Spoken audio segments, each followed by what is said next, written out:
جب گاڑی ایک بہت بڑے اور پرانے لوہے کے گیٹ کے اندر داخل ہوئی تو انابیہ نے باہر دیکھا۔ یہ وہ مشہور اسفیار حویلی تھی جس کے قصے اس نے بچپن میں سنے تھے۔ اونچی دیواریں، بڑا سا صحن اور پرانے وقتوں کی بنی ہوئی عمارت جو دیکھنے میں جتنی خوبصورت تھی اتنی ہی پرکشش اور خوفناک لگ رہی تھی۔ گاڑی رکتے ہی ملازم نے دروازہ کھولا۔ داؤد صاحب پہلے اترے اور انہوں نے وہیں کھڑے ہو کر اپنے مینیجر کو کچھ ہدایت دی، جیسے ان کے لیے کوئی نئی بات نہ ہوئی ہو اور یہ ان کا روز کا معمول ہو۔ انابیہ گاڑی سے اتری تو اس کے پیروں تلے سے جیسے زمین نکل گئی ہو۔ وہ وہیں کھڑی رہ گئی۔ اسے سمجھ نہیں آ رہا تھا کہ وہ کدھر پاؤں رکھے۔ داؤد نے مڑ کے اسے دیکھا۔ ان کی گہری سیاہ آنکھیں انابیہ کے چہرے پہ ٹک گئی۔ ان کے چہرے پر کوئی تاثر نہیں تھا، بالکل ایک پتھر کی مانند۔ اندر آ جاؤ، باہر کھڑے رہنے سے حالات نہیں بدلیں گے۔ داؤد کی بھاری اور سنجیدہ آواز صحن میں گونجی۔ ان کا لہجہ نہ تو غصے والا تھا اور نہ ہی پیار بھرا، بلکہ بالکل سیدھا اور کاروباری تھا۔ انابیہ نے اپنے ہونٹ سختی سے بھینچے اور بنا کچھ کہے ان کے پیچھے چلنے لگی۔ جب وہ حویلی کے بڑے ہال میں داخل ہوئے تو وہاں کام کرنے والی ایک بڑی عمر کی خاتون، جنہیں سب رحمت بی بی کہتی تھی، آگے بڑھی۔ سردار جی، بی بی جی کا کمرہ تیار کر دیا گیا ہے۔ رحمت بی بی نے سر جھکا کر کہا۔ ٹھیک ہے، انہیں اوپر والے کمرے میں لے جاؤ اور ان کے کھانے پینے کا خیال رکھو۔ ہسپتال سے جو اپڈیٹ آئے مجھے فوراً بتا دینا، داؤد نے کہا اور بنا مڑے اپنے آفس کے روم کی طرف بڑھ گئی۔ انابیہ وہیں کھڑی ان کی پشت کو دیکھتی رہی۔ اس کا دل چاہ رہا تھا کہ وہ چلا کر کہے کہ وہ کوئی سامان یا قیدی نہیں ہے جس کا سودا کر کے یہاں رکھ دیا گیا ہے، لیکن اپنے والد کی نازک حالت یاد آتے ہی اس نے اپنے غصے کو پی لیا۔ آئے بی بی جی، میں آپ کو آپ کا کمرہ دکھا دوں، رحمت بی بی نے نرمی سے اس کا ہاتھ پکڑتے ہوئے کہا۔ انابیہ خاموشی سے سیڑھیاں چڑھنے لگی۔ کمرہ کافی بڑا اور آرام دہ تھا، لیکن اس کی ہر چیز سے پرانے وقتوں کی بو آ رہی تھی۔ وہ ایک بڑا سا بیڈ، الماری اور پڑھنے کے لیے ایک چھوٹی سی میز رکھی تھی۔ اس کا سامان پہلے ہی ایک کونے میں لا کر رکھ دیا گیا تھا۔ بی بی جی، آپ کپڑے تبدیل کر کے آرام کر لیں، میں آپ کے لیے چائے لے کر آتی ہوں، رحمت بی بی نے کہا اور کمرے سے باہر نکل گئی۔ دروازہ ہلکی سی آواز کے ساتھ بند ہو گیا۔ انابیہ بیڈ کے کنارے بیٹھ گئی اور اپنے دونوں ہاتھوں میں اپنا چہرہ چھپا لیا۔ وہ اپنے آنسو اب مزید نہیں روک سکی۔ اس کی زندگی 24 گھنٹوں کے اندر اتنی بدل گئی، اس نے کبھی خواب میں بھی نہیں سوچا تھا۔ وہ اس اکیلے بڑے کمرے میں خود کو بالکل تنہا محسوس کر رہی تھی، جہاں کا مالک ایک ایسا شخص تھا جو اسے صرف ایک ذمہ داری سمجھتا تھا۔ رحمت بی بی کے جانے کے بعد انابیہ کافی دیر تک اسی طرح بیڈ پہ بیٹھی رہی۔ کمرے کی کھڑکی سے باہر شام کا دھندلا سا اندھیرا پھیل رہا تھا، جس کے ساتھ ہی حویلی کے بڑے سے صحن میں لگی لائٹیں ایک ایک کر کے روشن ہونے لگیں۔ اس نے اٹھ کر کھڑکی کے پاس جا کر دیکھا۔ نیچے کچھ ملازم گھوڑوں کو استبل کی طرف جا رہے تھے اور حویلی کا ماحول بالکل پرسکون لیکن ایک عجیب سے دباؤ کا شکار لگ رہا تھا۔ اس کا دل یہاں بری طرح گھبرا رہا تھا۔ وہ شہر کے ایک چھوٹے سے ہنستے کھیلتے گھر سے آئی تھی، جہاں ہر وقت ٹی وی کی آواز، کچن سے برتنوں کے گرنے کی صدا اور ابا کی ہنسی گونجتی رہتی تھی۔ یہاں کی یہ گہری شاہی خاموشی اسے اندر ہی اندر کھائے جا رہی تھی۔ اس نے الماری کھول کر اپنے کپڑے دیکھے جو ملازمین نے ہسپتال جانے سے پہلے ان کے گھر سے لا کر رکھ دیے تھے۔ اس نے ایک سادہ سا سوتی سوٹ نکالا اور باتھ روم کی طرف چلی گئی۔ ٹھنڈے پانی سے منہ ہاتھ دھویا تو اس کی تھکن میں تھوڑی کمی آئی، لیکن دل کا بوجھ ویسے ہی برقرار تھا۔ جب وہ باہر آئی تو رحمت بی بی چائے کی ٹرے لے کر میز پر رکھ رہی تھی۔ بی بی جی، چائے پی لیں، تھوڑی جان آئے گی۔ آپ نے صبح سے کچھ نہیں کھایا پیا، ہسپتال کے چکروں میں الٹا صحت خراب کر بیٹھیں گی، رحمت بی بی نے ہمدردی سے کہا۔ ان کے چہرے کی جھریوں سے ایک اپنائیت تھی جس نے انابیہ کے دل کو تھوڑا سا سہارا دیا۔ رحمت بی بی، ابا کی کوئی خبر آئی؟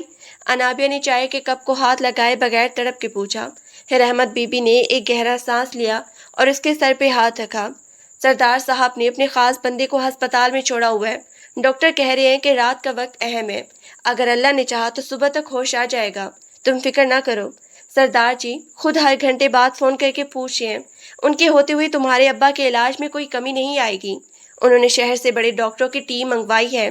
انابیہ نے کچھ کہے بغیر کپ اٹھایا، چائے کا ایک گھونٹ اندر کیا تو اسے محسوس ہوا کہ وہ کتنی بھوکی تھی، لیکن حلق سے نوالا یا گھونٹ نیچے اتارنا بھی ایک عذاب لگ رہا تھا۔ رحمت بی بی، داؤد صاحب وہ ہمیشہ اتنے ہی خاموش رہتے ہیں؟ اس نے جھجکتے ہوئے وہ سوال پوچھ ہی لیا جو گاڑی کے سفر سے اس کے دماغ میں گھوم رہا تھا۔